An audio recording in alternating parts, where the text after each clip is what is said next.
Now, cold approach has always been brutal. Most men never wanted to walk up to a girl they've never met before and risk public rejection. But there used to be a better way. A forgotten social skill called warm approach, where the signal comes first and the conversation came second.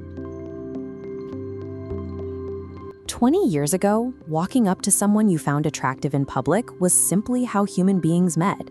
Today, doing the exact same thing can feel like committing a social crime. In 1995, the overwhelming majority of relationships began through pre-existing networks. You met your partner through mutual friends, family introductions, or shared workplaces. There was a built-in buffer of familiarity and reputational trust. We know exactly when that physical infrastructure collapsed. Researchers at Stanford University have been building a massive longitudinal dataset tracking exactly how couples get together. Notice the relentless drop in people meeting through friends over the last 20 years. Now look at the other trajectory. Online dating starts as a 2% anomaly in the 90s and skyrockets to capture 60% of modern matches. Sociologists call this disintermediation. The internet removed the middleman. Organic human communities no longer act as the primary matchmakers of our social lives. Algorithms do. This leaves the modern single man in a uniquely difficult position. Without a robust social circle to facilitate introductions, he is left with a highly stigmatized alternative, the cold approach, walking up to an absolute stranger in a public space. The cost of a misread signal has escalated. Beyond a private rejection, men fear being recorded on a smartphone, labeled a creep in their social circle, or facing the permanent ruin of a local reputation.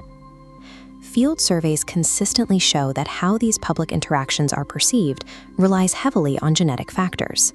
If a tall, traditionally handsome man utilizes a direct opening line, it is welcomed as bold.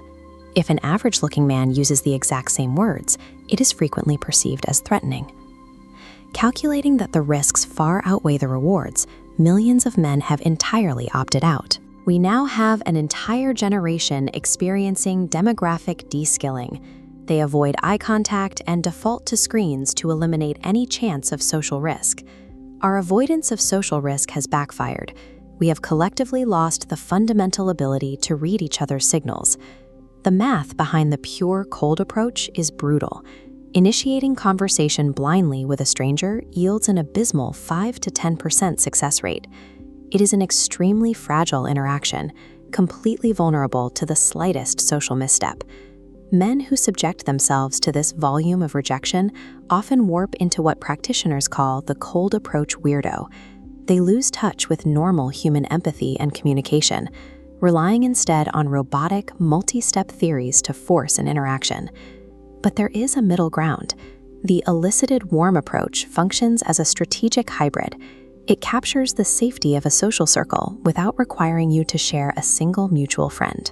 Early behavioral practitioners like Gambler and Steve Jobs developed this system specifically to bypass the intense cognitive load and anxiety of walking up to strangers blind. To make it work, they first optimized their baseline physical signaling. They adopted high-end, tailored wardrobes, refined their grooming, and systematically modeled the posture and micro-expressions of specific Hollywood leading men to project immediate safety and status. The core logic of this system is to transform a cold encounter into a warm interaction before a single word is ever spoken. You achieve this through pre-approach filters and nonverbal pinging. You send out low-stakes physical cues to diagnose a stranger's receptivity, insulating yourself from a public verbal rejection. It starts with mastering the taxonomy of eye contact. Level 3 is known as the glance and a half. A person looks at you, looks away, but their eyes linger for a split second longer than a standard glance. This involuntary micro-delay is a reliable indicator of baseline physical attraction. Level 4 is the double glance. They establish visual contact, break away, and then actively return their gaze a second time. This is a conscious decision. Empirical data suggests that when a man initiates conversation after receiving a double glance, he is welcomed warmly over 95% of the time. Sustained eye contact triggers a neurochemical cascade. Locking eyes stimulates the central nervous system, prompting the rapid synthesis of oxytocin and phenylalanine. These compounds facilitate feelings of safety, trust, and socio-emotional bonding. Relational uncertainty and conversational anxiety rapidly drop. Behavioral psychologists categorize receptivity into 3 distinct states: the no category, where biology or circumstance means nothing will work; the neutral category, where attraction must be built through conversation; and the yes category, where the target is highly attracted from the outset. By utilizing nonverbal pinging, a man mathematically filters his approaches exclusively for the yes category. He never walks up to a no, effectively erasing the threat of public rejection entirely. When we allowed the traditional WARN approach to die, the cost was steep. We abandoned our mastery of emotional safety and our capacity to navigate the physical world around us. But men do not have to choose between playing the role of a socially oblivious weirdo or submitting entirely to the algorithm-driven isolation of dating apps. The physical spaces we occupy every day are still densely packed with invisible approach invitations. Most of us have simply forgotten how to recognize them. If you want to formally relearn the mechanics of social calibration, nonverbal indicators, and building tension in person, click the link in the description to access the Underground Method, a comprehensive 6-hour video seminar series. Learning to master the shift from a cold room to a warm interaction does more than fix your dating life.